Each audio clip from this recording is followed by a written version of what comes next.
I think when you look at the United States and you look at the fact that the election really just points out that there still seems to be a major divide between people's being comfortable with other cultures separate from their own, it seems like we have a good deal of work to do. So when you're looking at our mission and the work that we do and sort of the nature of our publications, I feel that the work that we're doing with the books is really timely and more important than ever. I think as a young person I realized that there was a lot written that may not have been entirely accurate or things may have been completely absent. So when I realized that we had the ability to actually not so much challenge what was being written, but actually place things in there that could augment or correct, that was one of the most important things that we can be doing.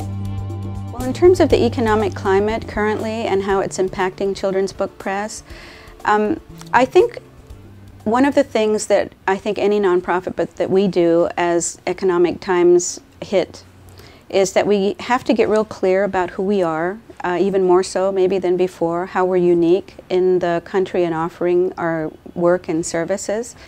As a philanthropist, what I've found is that when economic times hit in terms of where people are putting their money, that they get real focused on where is the best place to have the greatest impact. And so they are looking at children's book press because our scope is so broad and we can really change lives for a very long time.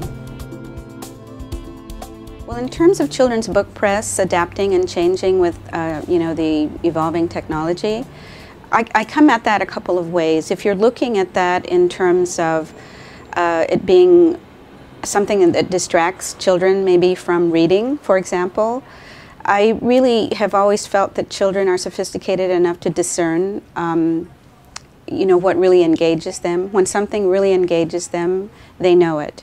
It's kind of the difference between fast food and also being able to eat a home-cooked meal. You know the difference. And so that's one aspect, I think, of when you read a children's book that was written by, the children's book press, there's a noticeable difference and children are engaged. If you're talking about technology as it relates to what we're doing on a technological level in terms of publishing, we are actually exploring partnerships that are having our books go into Audible form, bilingual.